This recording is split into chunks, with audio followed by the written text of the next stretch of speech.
Hello, hello, hello, y'all. I am fortunate enough to be here today with Brant, but I'm not going to steal his thunder. Brant, who are you and what are you doing here today? My name is Brant Menswar. I am a keynote speaker and author, and we're going to talk about all things speaking today, I believe. Bingo. Yeah. So you have a book out. A question I've actually asked a lot of podcast guests here, and I'm very curious. Was the book first or the speaking first? Or was it speaking and then book? Speaking first, for sure. Okay. Yeah, a book helps raise your fees, but the speaking itself, you gotta sort of get your feet wet first and show that you can do it before anybody cares that you've written a book. Sure. Okay. And so how kind of deep into the speaker's journey were you when you made that decision to say, okay, I might as well write a book now? It makes sense for me. I was probably 3 or 4 years Okay. into the speaking world. It's one thing when you get in, you sort of say yes to everything, and you're not quite sure what your fee should be. And every time somebody's willing to pay you a little bit more, that becomes your new fee. For me, in 2019 is where things really changed. They pivoted. And that basically, there was an article that came out from Washington Speakers Bureau. Most of my gigs get booked through speaking bureaus. And so they came out with an article that was the top 10 motivational speakers in the country. And it was Jack Nicklaus and Magic Johnson and Amy Cuddy and some incredible people. And I made that list. And when that happened, everything changed for me. My fee tripled, my events tripled, everything sort of happened, and then it sort of took off from there. And so what role, first of all, congrats. It sounds like you did a lot of work to be ready for that moment. I know a lot of aspiring speakers, they all want to start with that, but Yeah. would you say if you had gotten that 3 years prior, you would have been ready? No, definitely not. I came from the music world. So I spent 20 years in the music business, touring the world with my band, Big Kettle Drum. And so, we had a couple of record deals, and so I was used to being in front of lots of people. When you do a festival for 10,000 plus people, then 300 people in a conference room doesn't really make you that nervous. But I'll tell you what I did notice, and this is, I think, the difference. There's a massive difference between presenters and speakers. Interesting. I would venture to say 98.9% of the people in this market are presenters. They are not speakers. Okay. And there's a big difference between the two, in my opinion. Speakers leave enough space in their talk to capture the truth in the room. Presenters present information, right?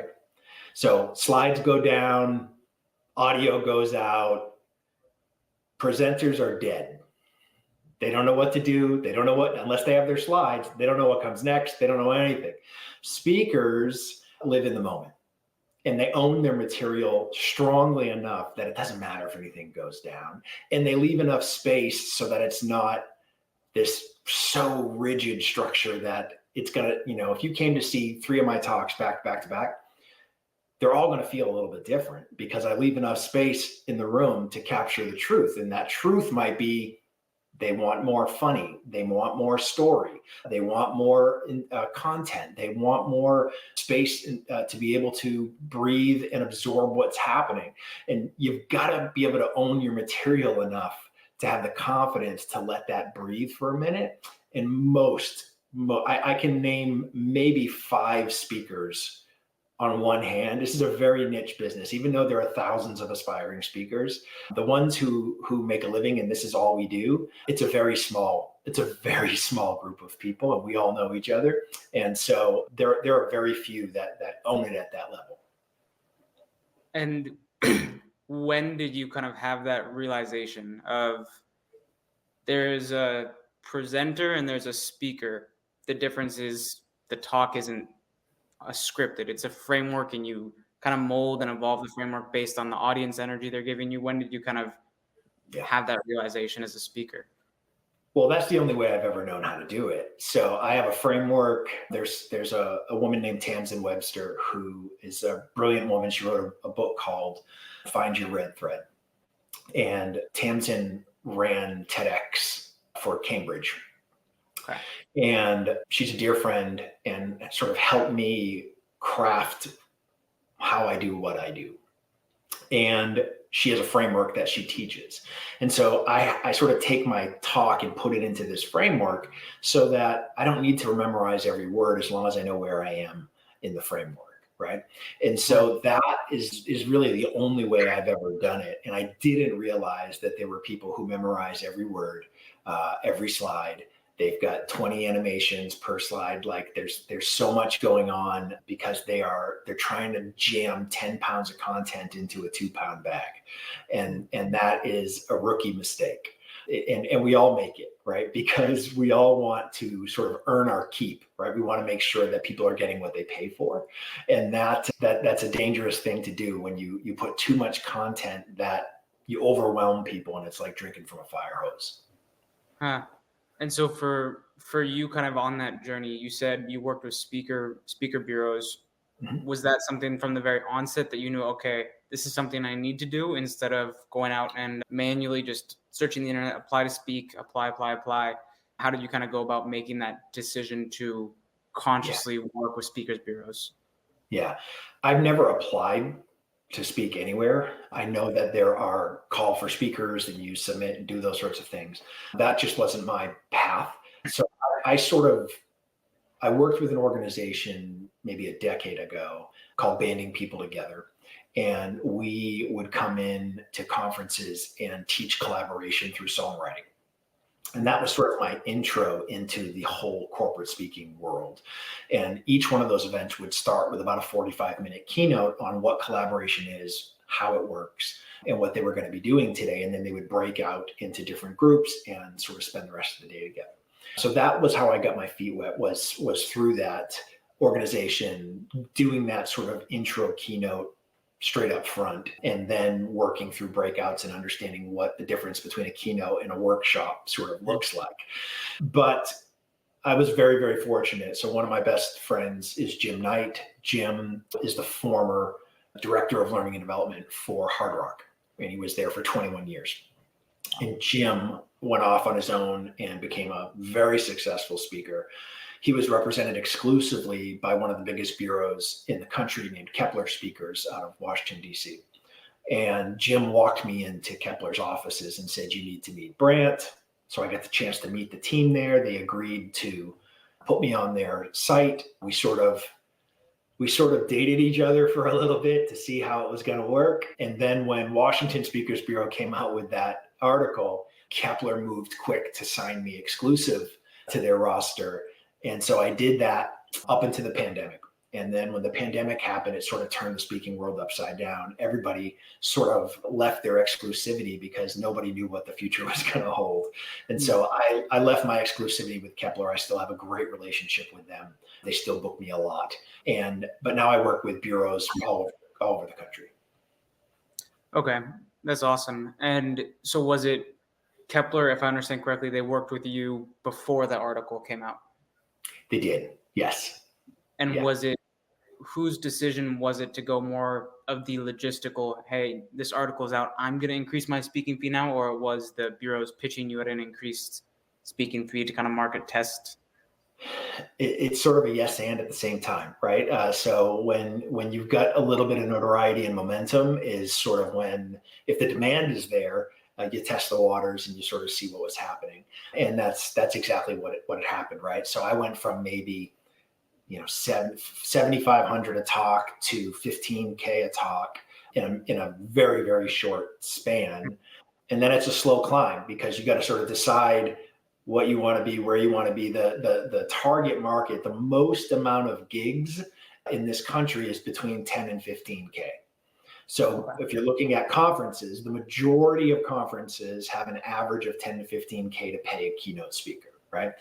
The minute you get above 15K, you're now in a smaller pool of speakers and there are less gigs because those are much larger conferences, right? So those are conferences that are usually, say 750 plus people at a conference. Usually it's in the thousands, and they can afford that 20K to say 50K is sort of that next level. And then once you get above 50K, that's a whole other ball game. And that's a different level. Yet you sort of got to become either a household name, or you have to be incredibly niche-y in a particular space, and all the planets have to align to make sure that you can make a living at those types of gigs. So what advice do you have to give to the speaker that's at that point of they're at the 15K, kind of the big fish in a small pond, or big fish in a big pond? What advice do you have to that speaker who's kind of debating making that jump and going into okay, I'm going to only have 10%, 5% of the amount of gigs available, but they're going to be at a much higher rate? What advice do you have for a speaker that's making that kind of decision? The demand will tell you whether or not it's the right decision, right? It's two things. Either you have enough demand that you can charge what you want to charge and test the waters until people say no. Or number two, it's a lifestyle choice. If you're doing 50 plus talks a year, you are constantly on the road, right? You're basically doing 1 to, say 7 or 8 talks a month. And depending upon those, the heavy months, the fall months, that sort of October, November, it's not unusual to do 10 or 12 gigs in a month, because that's where everybody's cramming, their conferences for the fall. In the spring, it does that as well. I think I booked in January of this year, I booked 12. Wow. Yeah, 12 talks in January. So that's a lot for 1 month, right? Yeah. But it is something that you sort of look at and you go, either you choose the lifestyle that you want, which is determining how much travel, how much time away from home, if you've got young kids or, all that sort of thing, or your spouse can't travel with you, that determines how much you're going to want to be away. And then the second one is just demand. If the demand is there, then you can sort of test the waters and see what happens. And that's sort of a combination of both of those things were what led me to where I am now, where I'm in a smaller group of gigs that are available, but you can still stay quite busy in that, in that range as well. So in those months like January, like you said, 12 gigs in 1 month, that's a lot. Mm-hmm. What maybe routine or what strategy do you use to bring that same energy to every gig, even if it's the 12th gig in the month? You're like, oh my God, I'm so done with this crap. I'm bored. I don't want to do this anymore. How do you bring that gig energy that you had at the first gig to the 12th of that same month? That's learned behavior. And for me, fortunately, 20 years in the music business, the people who come and pay to see you don't care that you traveled 8 hours to get there. They don't care that you played the night before and had to drive through the night to get to the next gig. They just want to see the best you've got every single night. And that's the difference between a pro and a hobbyist, right? So there are people that we would call freenoters in our line of work. And these are people who do talks for free because they make their money somewhere else, right? And so they might be a coach, they might have a consultancy, an agency of some kind, where they go and do a talk for free because they're going to make their money on the back end when the organization signs up for their learning and development program or whatever that might be.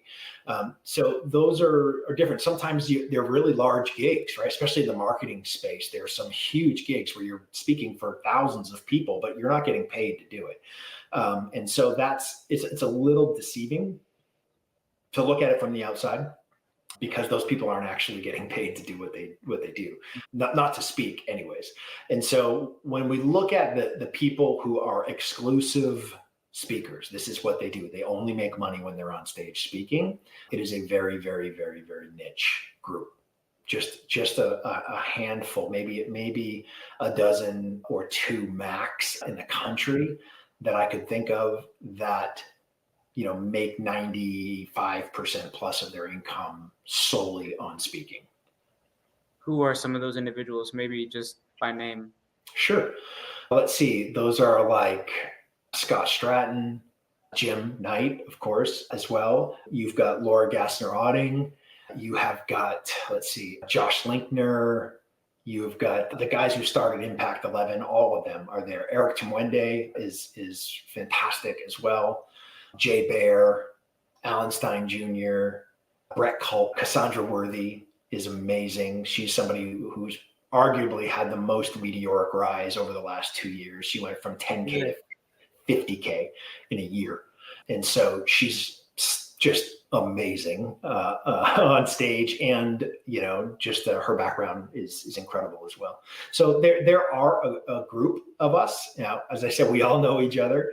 Many of us are in masterminds together. So for me, I'm in a mastermind with Alan Stein Jr., with Cassandra, Brett Culp, Tony Chapman, Sylvie DeGiusto. We basically get together and meet once a year and work on each other's businesses. So we sort of share what's working, what's not working, where are you getting traction, what's happening with social media, where your gigs coming from, are you seeing more fee, are you doing double gigs where you do a talk and a workshop in the same place? Like, these are the sorts of things that help us hone what we do to provide the maximum value and make the maximum amount of money while we're doing it.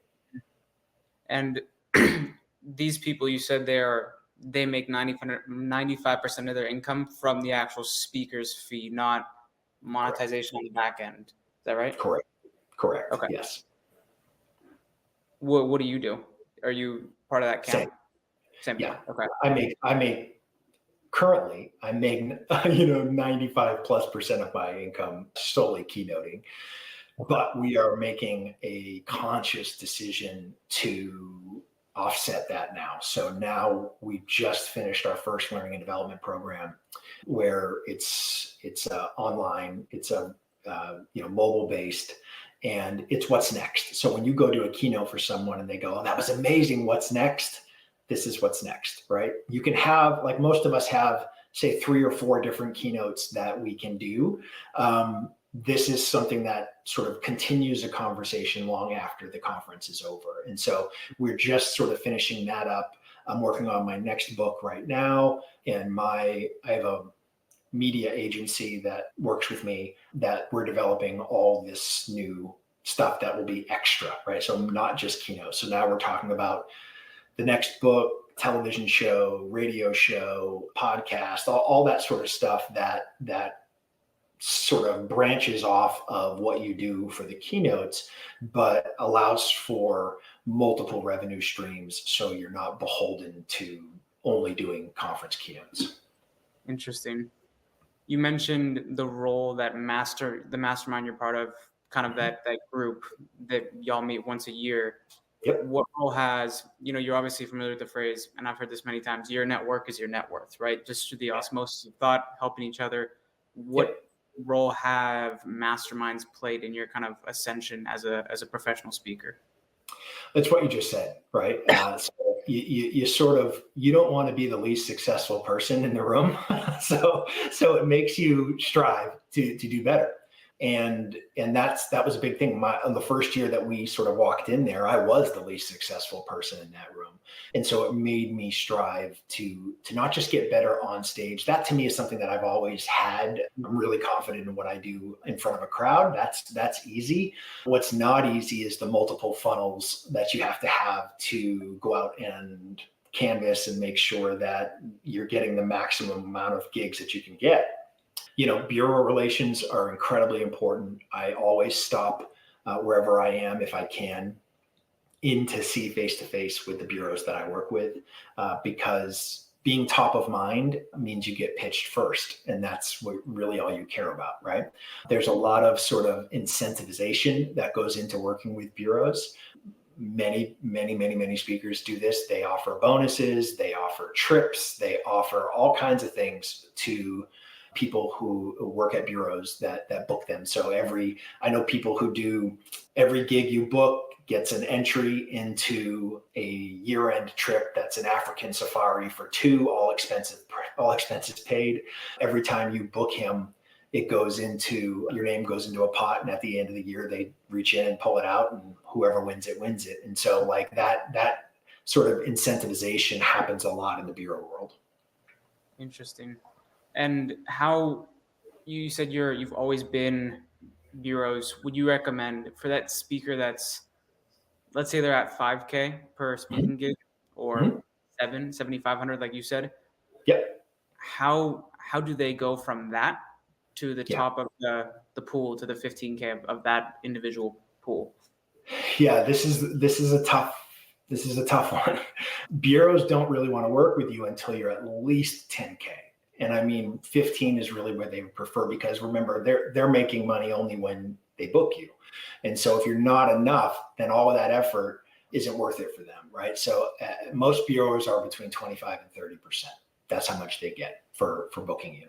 And so, you go into this sort of going, okay, I'm at 5 grand. How do I get to 10 so that bureaus will even consider putting me on their roster and that sort of thing? That's going to be solely on you to book enough gigs and have enough confidence that you can convince somebody to pay you 10K to do what you need to do. The minute you do that, now all of a sudden you can go to bureaus and say, I'm 10K right now. Here are several companies that have paid me that. And the other thing I would say is this: you've got to have your own lane, right? There's got to be a niche that you are bringing a value that isn't currently being offered. Because if you're just going to say the same thing that everybody else says, Kepler has 700 speakers alone on their bureau, one bureau, right? And so how are you going to stand out from the hundreds and hundreds of people who are already represented by bureaus? The other thing that you don't realize is that if the bureau has exclusive clients where the speaker is exclusively with that particular bureau, that means exclusives get pitched first, no matter what, because they want to keep their exclusives happy. And that only happens when they're booking gigs. And so if you're not exclusive, you're not going to usually be the first choice unless the client has specifically asked for you. But when you build enough momentum and enough of a name about yourself and what you do and how you do it, then it doesn't really matter, right? So where I am today, I couldn't have been, 5 years ago, because I just didn't have that name recognition and enough clientele and the clients that I had spoken for. The bigger the clients you do, the more it mitigates the risk for everybody else. So if Netflix hires you, I think Joe's Garage should feel pretty safe, right? And that's sort of when you start to get the better clients, the bigger clients, it just tells the other organizations it's okay to take a risk, because he's continually or she's continually doing these gigs for these types of organizations that are all concerned about the same thing, which is they want to make sure that you are safe, right? That you're not going to say controversial things that might have a negative impact on the organization or the conference. And so those are all the sorts of things that you need to think about. Not everybody can be Gary Vee. When Gary Vee comes in, you're getting the fuckity fucks for an hour, and that's fine. But most conferences don't want that, right? And that's a problem.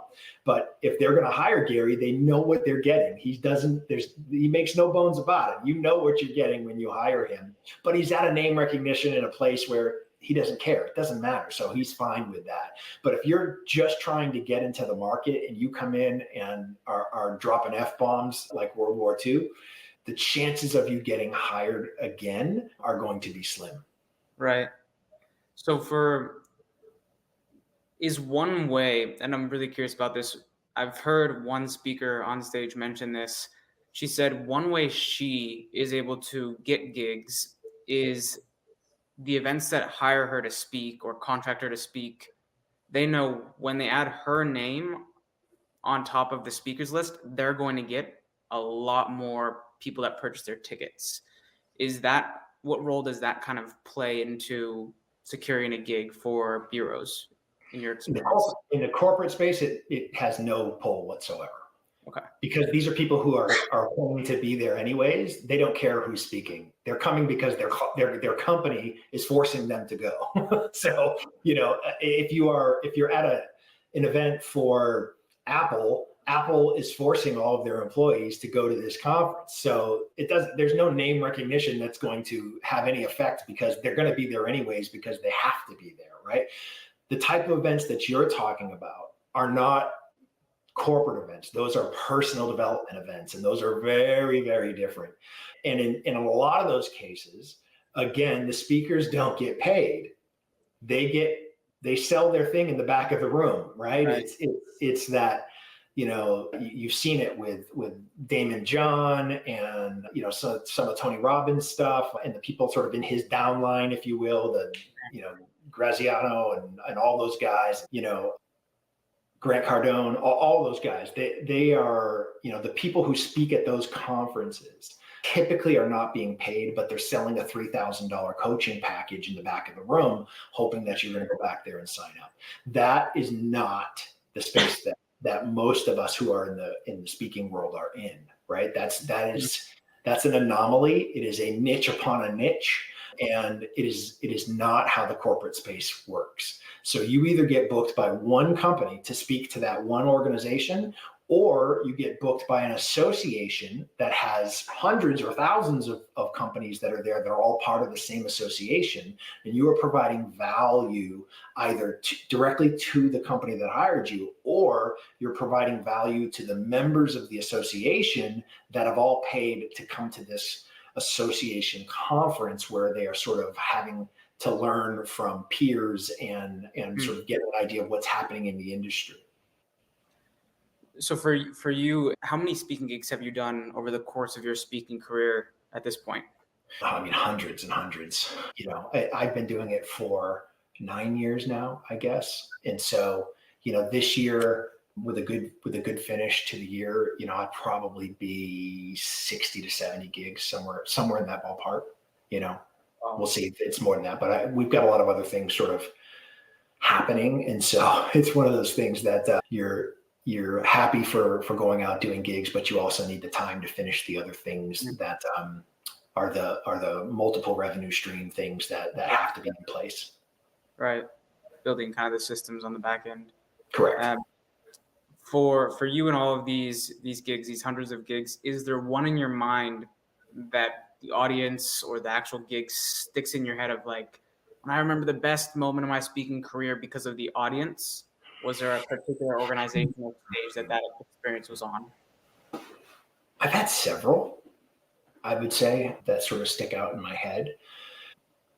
I did a talk for Nothing Bundt Cakes, which is, you might have had their buntinis and buntlets and bundt cakes they sell. Their conference they did in Vegas was nuts. I mean, it was like a rock show. I mean, I felt like I was back in my old days more than anything. That one, the energy was just phenomenal in that room, right? So you remember that sort of thing.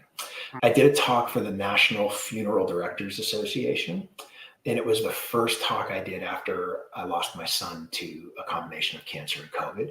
So that one sticks out to me as well, just because it was one of those things that when I booked the gig, it was like, are you kidding me? Like, this is the group I'm going to need to speak to right after going through something so devastating. But it turned out to be the absolute best case scenario, because these are people who got it. They understood what I had just been through. They understood, if my voice was choked up and cracking a little bit, that's their life. They live in that space. And so it was a really powerful, emotional moment for me. And then I did recently, the one I've done recently that stands out in my head is for Twin Peaks. So if you know Twin Peaks restaurants, right? I don't know if you've ever been to a Twin Peaks. It is, how can I say this? They're not talking about the type of mountains you climb in Twin Peaks restaurants. They are very buxom ladies, scantily dressed, that are serving you, but I mean, a phenomenal restaurant, a phenomenal brand. Their brand book should be studied because it's incredible, the detail they go to. The service is fantastic. The food is fantastic. The beer is ice cold. And they are one of the fastest growing restaurant chains in the country. I end my talks by showing a clip from a rehearsal for the movie The Greatest Showman. And it talks about what shared values look like in a room.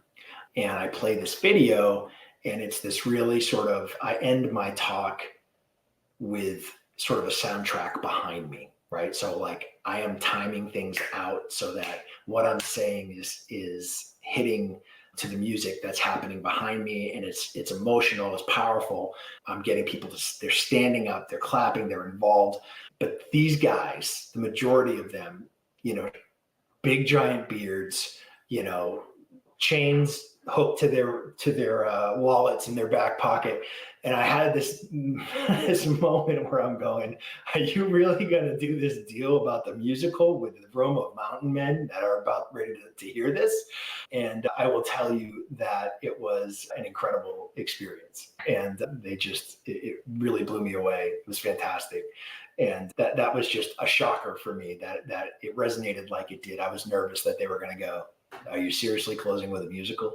Because read the room, Brant. But that was one of the recent ones that make me happy to do what I do. That's awesome. And are there moments where you get off stage and you're just so grateful that, wow, this is my life. I worked my ass off to get here, and it is so absolutely worth it. Yeah, that, to be quite honest, without exaggerating, that's every gig. As I said, there are a lot of people who claim to be speakers, and speaking once or twice, yes, you have spoken, but claiming that you're a speaker it might be a little bit of a stretch. For the people that do it for a living, we understand that it took dozens of hours of prep to get to the point that you're at, and that's where it's at. And sometimes, you feel a little bad that someone's going to pay you $20,000, $30,000 to speak for 45 minutes. And what you have to understand is that those 45 minutes are backed by 20 years of living and research and prep time and working on your craft and all those sorts of things. And so it's not the time that you're being paid for, it's the knowledge that you're being paid for, right? And so that's what you sort of have to get comfortable. And you might go, well, who's not going to be comfortable getting paid a bunch of money? It can get a little weird at times, when you see the state of the world. You've got, my son is front end programmer, just graduated from college and has got his first job, and I might make his entire year's salary in a couple of talks, right? And so it's like, when you get to that level, you're like, it feels weird sometimes because how hard other people work for their money and what they do. And so you understand how much of a blessing it is to be able to do this for a living. That makes a lot of sense. You mentioned staying in your lane. Mm-hmm. And really getting solid with your niche. How did you go about initially during your first gigs picking your niche, and then how has your niche and your lane kind of evolved to be as concrete and solid as it is today? So, I started with collaboration with regards really tied to music. And so that sort of set me apart, right? That I used music to teach and to make it engaging and entertaining and all those sorts of things. But it can sort of be viewed as a novelty. And so there's a limit that people will pay for a novelty that they don't know. If you're Bono, they have no problem paying gobs of money. But if you're no-name guy from a band you've never heard of that blah, blah, blah, then you're viewed as a novelty act. And that makes it tough to get to the next level. And so that's part of why you want to write a book, right? And so for me, my son got sick. I had all these sort of things happening in my life. It forced me into making some really difficult decisions, not being prepared to make those decisions, not knowing really what I truly valued as my non-negotiables and not. And so I simply wrote a book out of that experience, which was more than anything, it was therapy for me because I refused to go to therapy. So it was a way for me to process my feelings, right? And so I wrote that book, Black Sheep, here. Right there. There you go. So I wrote Black Sheep. It came out in 2020, right in the middle of the pandemic, but it did really, really well. And it's been translated into a whole bunch of different languages. I just did my first Bulgarian event, and now I've got, Greece, and we've done stuff in the Middle East, and we've done, just an incredible experience. South Korea got translated into Korean, and has presented a lot of opportunities. But the book sort of gave me a level of credibility that I didn't have before. And to double down on that, I went back to school. I got certified in psychology leadership at Cornell, and came up with my own assessment around values that gives me proprietary data that now I can reveal, because we've had tens of thousands of people take our assessment over the last 2 years, that I have some insights that only come from me because I'm the one with all the data. And so that helps a lot in building credibility and sort of narrowing down your niche, but at the same time expanding, because what I talk about applies not to a specific industry, but to all industries. And it's more about connection and leadership and what that looks like. How do you build a connected culture? And so that doesn't matter if you're a restaurant, a hospital, a forklift company, it applies to all of those things. But the niche for me now is still connected culture. So I talk about leadership, I talk about culture, and I talk about performance. And we drive all of that through values, but you can't lead with values because nobody knows what that means. But everybody knows what stronger culture, stronger teams, stronger leaders mean. And so that's how we sell it. And then what makes me unique is that we use all of this data from the book to support our findings. And how has your relationship with these speakers bureaus you've been involved with changed after you've released the book? Well, hopefully they pitch you more. I think that's the challenge, right? So if they're pitching you more, then good. But, the market moves. When the Me Too movement happened, that sort of, we saw a needed shift to more female keynote speakers being booked, which it is still wildly disproportionate. And they need to have better representation and be paid equal to their male counterparts. That is something that the industry still struggles with today. The diversity and inclusion movement of a couple of years ago that really shifted the market. If you weren't a diversity and inclusion speaker, if you weren't a person of color, you weren't getting booked. No one was booking a middle-aged white guy to come talk about diversity and inclusion. And so, unfortunately, in the market today, nobody wants to talk about diversity and inclusion, which is just a crime that that's the case. But this is what happens when you have a just blindingly hot spotlight on one subject and everybody doubles down on it. It ends up burning itself out. And so people need a break. And so the market shifts. And so now we're back to culture and leadership, right? And AI, and what does that look like? And so the future of work, how is this going to be? It's still about remote work and hybrid work, and what does that look like and feel like? So that's where the market is today, but I promise you in 6 months, it's going to look different again. And so that's sort of the bureaus are beholden not only to the speakers they represent, but to what the market demands. And so as the market shifts, so does their offerings and the people that they pitch for certain gigs. Sure. I know one previous guest that I had here, he was talking about how when he first started wanting to get booked and paid to speak, he literally just typed in call for speakers, apply to speak into Google, and applied to one a week until he started getting booked and paid to speak. Mm-hmm. Would that framework work with working with bureaus? And then is the question, does it make sense to just have quantity over quality of speakers bureaus when you're starting out and you just sign up with as many as possible to get booked and paid to speak? How would you go about that decision? Well, being listed by a bureau doesn't mean they're pitching you. So please understand that, right? So there are lots of bureaus who have people there that they're just people they have access to. Unless they're exclusive with that agency, then anybody can get you if you're willing to pay, and in some cases split commissions, right? So if I was exclusive with one bureau and somebody else from another bureau wanted to book me, they'd have to agree to split commission with the bureau that exclusively represents me, right? Hmm. And so sometimes that doesn't happen.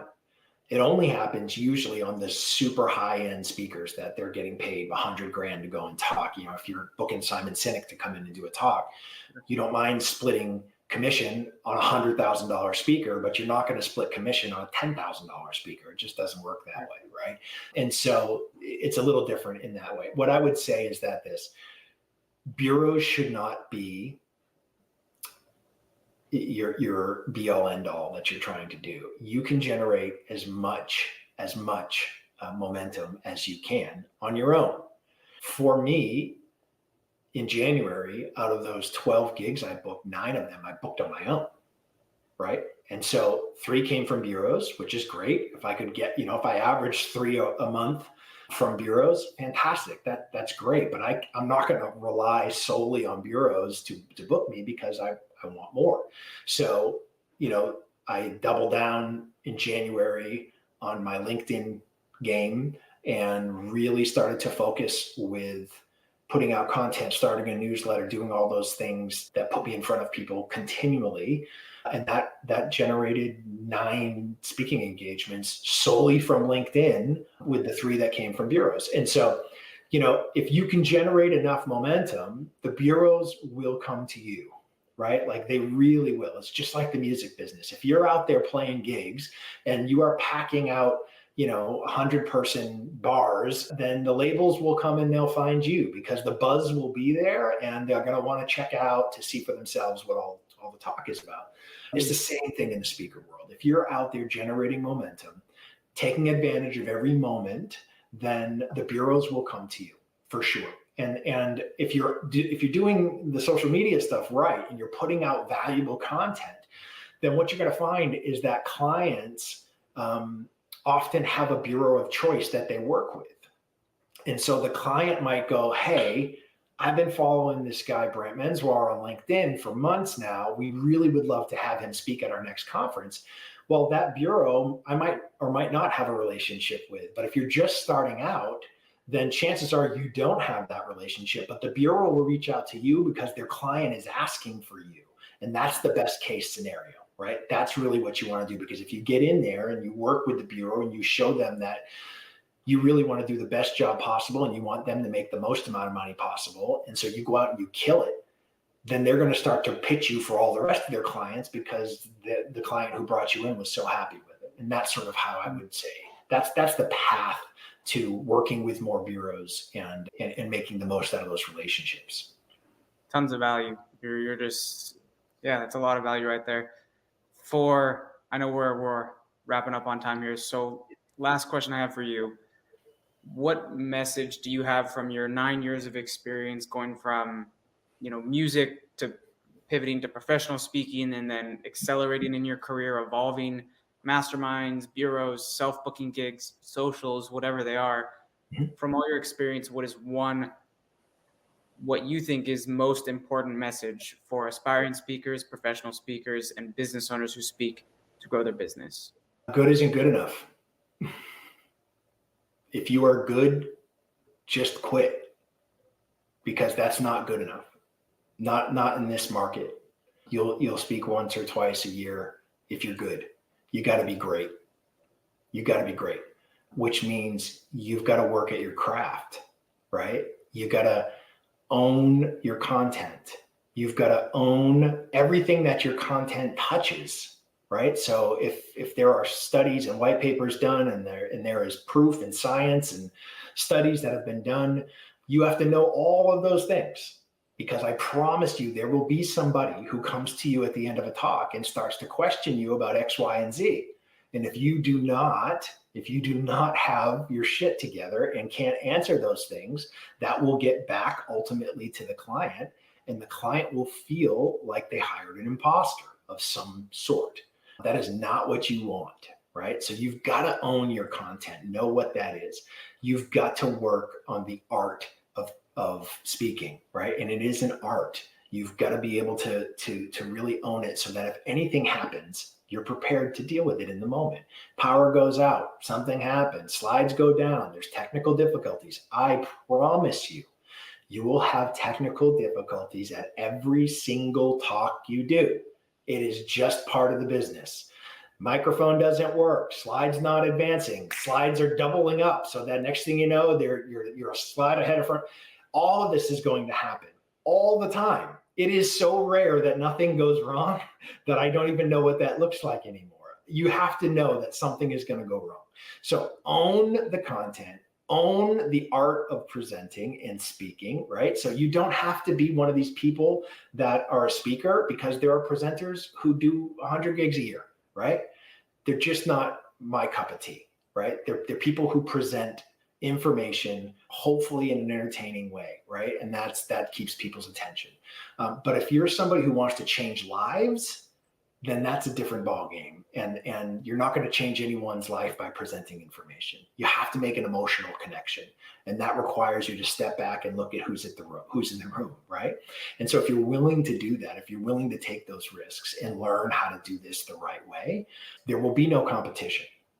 There just won't. That's how I look at it.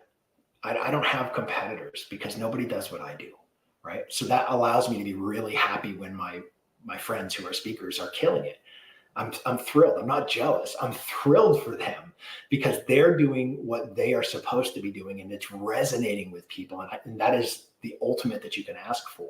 So that's the same thing for me. All I can do is work to get better, to continually develop new content, and to continually be sort of pushing the edge as to what's expected and how much impact can you make in an hour. And if I can continually push that envelope, then I won't have to worry about gigs or money or impact or any of those things. It just will happen. And so that's sort of how I approach it all. Where can we find you on socials? If I've been listening, I'm so hooked on everything you're saying. I love it, love it, love it. Say, hey, Ryan, where can I find Brant? I want to follow him. I want to send him a message. Where can they find you? It's BrantMenswar.com. It's BrantMenswar. That's the easiest way. You can take our free assessment to learn what your non-negotiable values are right from the website there. That's the first start as to how you stand out from everybody else. Is you got to know what makes you you. And so that's what I would recommend for everybody to check it out. Awesome. Well, we will wrap it up here. Thank you for listening, y'all. Cheers, guys.